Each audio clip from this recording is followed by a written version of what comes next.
Anong ganap sa mundo ng showbiz? Tablado sa isang history advocacy group si Robin Padilla, matapos lecturean ng isang netizen at sabihing isang Spanish school ang De La Salle University. Sinabi ni Robin sa isang netizen na itinatag ang DLSU ng mga Kastila. Dahil dito, pinangaralan siya ng High School Philippine History Movement. Nag-ugat ang pahayag ng action star ng depensahan si Senador Bongo na nagsabing isang tausog si Lapu-Lapu, na binatikos din ng mga netizen.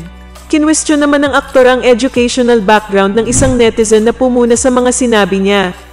At doon nabanggit ang DLSU bilang Spanish established school.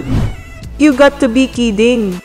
Are you from Ateneo, De La Salle, UST, all Spanish established schools for insulares, peninsulares and mestizos? You don't need to be a doctor of anything to accept reality. Saad ni Padilla sa burado ng Facebook post kahapon.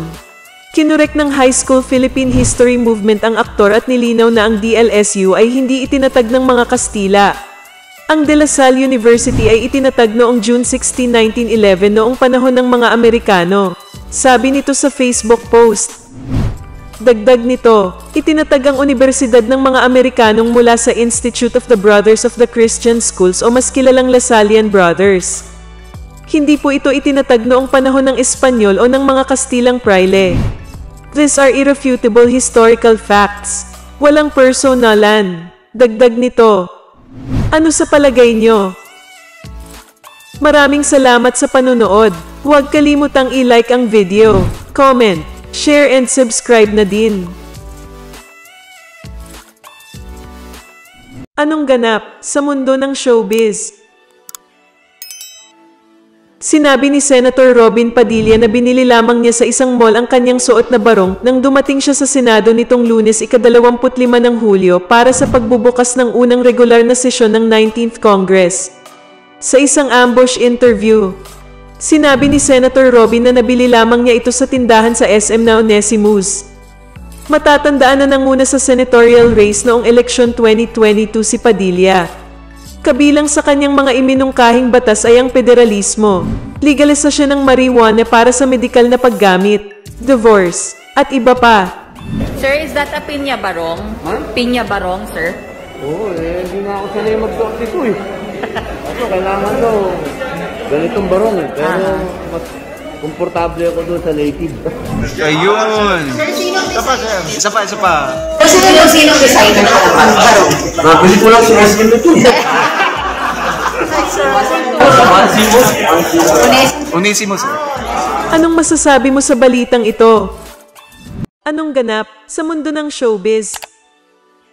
Nakarating na kay Mariel Rodriguez ang mga kumakalat sa social media na espekulasyong nabuntis ng mister niyang si Robin Padilla si singer-turned-government official Mocha Uson.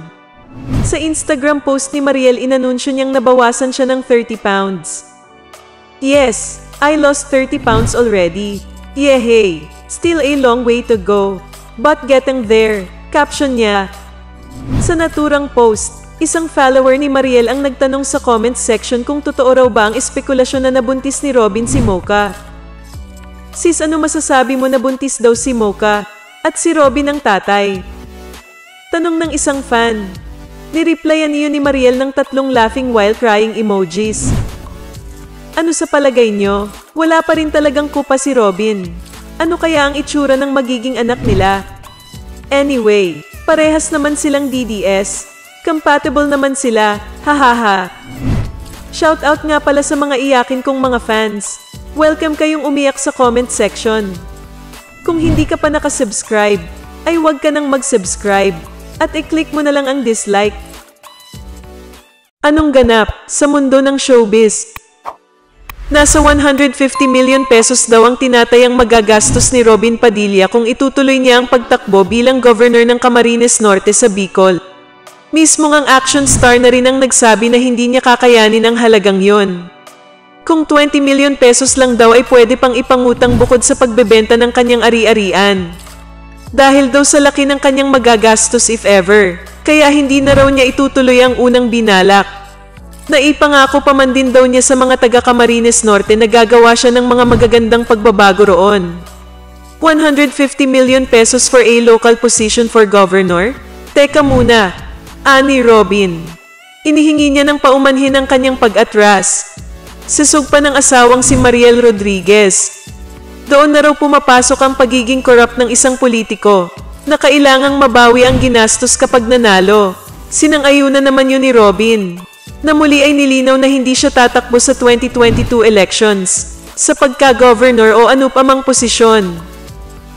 Anong masasabi mo sa balitang ito? Anong ganap sa mundo ng showbiz?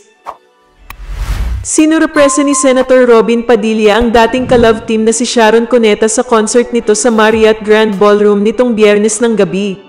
Isinama pa ni Robin si dating presidential spokesperson Salvador Panelo, na nakaalita ni Sharon sa kasagsagan ng kampanya. Sa concert, ibinahagi ni Sharon sa Instagram ang reunion nila ni Robin at ang personal na pagkikita nila ni Panelo. Our beloved friends surprised us, including number 1 Senator Robin who came with Secretary Panelo. Kaugnay nito, ibinalita rin ni Sharon na may nilulutong proyekto para sa kanila ng senador. Robin and I are now planning a movie together for you, say niya.